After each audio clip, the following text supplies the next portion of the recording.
E aí, pessoal, bom dia. Bom, na aula passada nós estudamos é, a questão da tecnologia e como ela surgiu e como ela, com a indústria, né, todo esse processo industrial, como ele interfere no espaço geográfico, né? E hoje a gente vai entender justamente esse desdobramento da indústria da tecnologia em questão de fixos e fluxos, que esse conceito quem traz é Milton Santos para a gente, o maior geógrafo brasileiro até hoje, em questão de conhecimento, né? Ele ganhou um prêmio Nobel da Geografia, então esse conceito de fixos e fluxos é extremamente interessante para a gente entender. Bom, o que é os fixos e os fluxos? Bom, fixos e fluxos são usados exatamente para a gente entender a questão de como no espaço geográfico existem coisas que são fixas e coisas que são fluxas. É, é, é, coisas que são fixas são coisas permanentes, que ficam ali paradas, estáticas. E fluxos são coisas que se movimentam, que se mexem, que estão em movimento no espaço geográfico, né? Então a gente tem como exemplo de fixos tanto natureza, por exemplo, plantas, todo um processo natural, como também uma questão humanizada, como prédios, como estradas. Então tudo isso a gente chama de fixos e fluxos. Fixos, elementos parados, e fluxos, elementos que se movimentam, ok? E aí, entre os fluxos, nós temos os fluxos materiais e os fluxos imateriais. Fluxos materiais, nós temos coisas palpáveis. Então, por exemplo, mercadorias, transportes, né, que são palpáveis e que se movimentam. Em materiais, a gente tem, por exemplo, como a informação. A internet hoje, com a informação que ela está em movimento, mas a gente não consegue pegar nela, é uma coisa intangível, uma coisa imaterial, ok? E aí, como essas redes de transportes que vão facilitar esse movimento dos fluxos, nós temos ferrovias, rodovias e hidrovias, né? Então, começando pelo início, as ferrovias. No início que o Brasil começou a se industrializar com aquela coisa do café, né? Todo aquele movimento da industrialização do café, surgiram as primeiras rodovias, ou, perdão, ferrovias. As ferrovias são exatamente as estradas de ferro que os trens passavam e eles se locomoviam, né, para poder levar carga, levar mercadoria para outros lugares, né?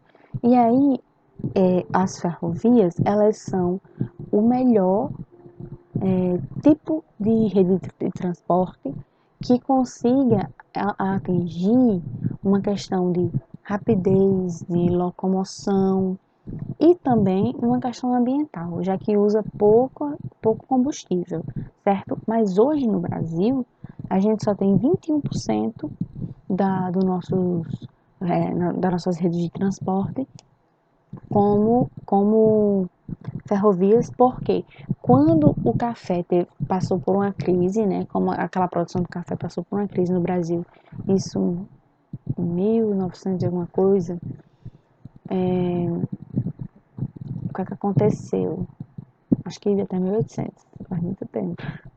É, as ferrovias elas pararam, né? Não tinha um fluxo para mercadoria, não tinha mercadoria para movimentar o fluxo. E o que aconteceu? Começaram a criar as rodovias, né? As rodovias, o que são? São estradas, que quem percorre elas são automóveis, né? Sejam motos, carros ou caminhões. E aí o que é que acontece nessas rodovias? Elas se iniciaram com essa queda da ferrovia, né? E até hoje elas são o principal tipo de rede de transporte do Brasil, hoje com 61% de utilização de toda a rede de transportes. E aí, é, essa ferrovia, ela movimenta o mercado muito fortemente. A gente percebe isso, por exemplo, na crise dos caminhoneiros que teve. A gente percebeu que parou tudo, nada funcionava direito, a gente não tinha acesso, os supermercados estavam parados, os postos de gasolina estavam parados, tudo estava parado, tudo estava parado, nada conseguia sair do canto. Então, hoje em dia, as rodovias ela têm esse potencial de influência em toda a questão industrial e comercial no Brasil. E aí, pessoal, as nossas rodovias, elas têm uma eficácia em curta distância. Então, entre cidades, dentro do estado, ok. Mas quando a gente mexe numa questão de um país que é enorme como o Brasil, aí já traz vários problemas, né? Como, por exemplo, pedágio, engarrafamentos e outras coisas mais. Já que a gente também não tem uma infraestrutura que consiga contemplar, né, esse modo.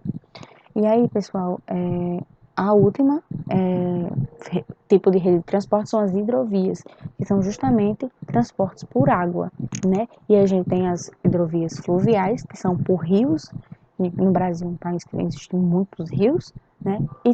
E também marítimo nos oceanos. E aí, hoje, as hidrovias, elas têm 13% de utilização nas redes de transporte no Brasil. E a hidrovia é a principal transportadora para o exterior. Então, as mercadorias do Brasil que vão para o exterior geralmente vão por hidrovias. E também produtos que são importados no Brasil, né? E aí a gente tem também um termo chamado integração modal. Integração modal é quando você mescla dois tipos de transportes. Então, um grande exemplo disso é, por exemplo, a bicicleta dentro do ônibus, dentro do metrô, né? E esse tipo de integração modal é justamente utilizado em cidades muito grandes que existe uma questão de rodovia muito comprometida. Então você tenta intercalar, né? Por exemplo, uma bicicleta dentro de um metrô, você já economiza uma questão de espaço, de, dessa movimentação, né? Você tenta livrar um pouco mais o trânsito e também o meio ambiente, né? A questão de tempo, a questão de você estar aproveitando melhor os espaços da cidade. Então, pessoal, como comunicação e uma rede de comunicação, nós temos um, uma, um fluxo imaterial, né, que a gente não consegue tocar nele, mas ele tá por aí movimentando, a gente o tempo todo tem acesso a ele no celular, no computador, através da internet, né? E essa comunicação, ela transforma muito uma questão de fixos geográficos. Por quê? Porque os fixos são exatamente as coisas tangíveis. E aí, quando a gente tem um acesso enorme de a informação, a mercadorias que são intangíveis, a gente começa a alterar nosso espaço geográfico. Vocês concordam comigo? Essa pandemia, por exemplo, é um grande exemplo disso. Um ótimo exemplo de como a gente percebe que as coisas estão mudando na, no palpável, né? Hoje em dia, por exemplo, a gente está tendo aula virtual, vocês conseguem comprar livros virtuais, né? Existe todo um atendimento virtual. Então, tudo está muito ligado a essa movimentação de fixos e fluxos. E principalmente com o avanço da tecnologia, né, informacional, né? Então, pessoal, a aula de hoje fica por aqui. Até a próxima semana.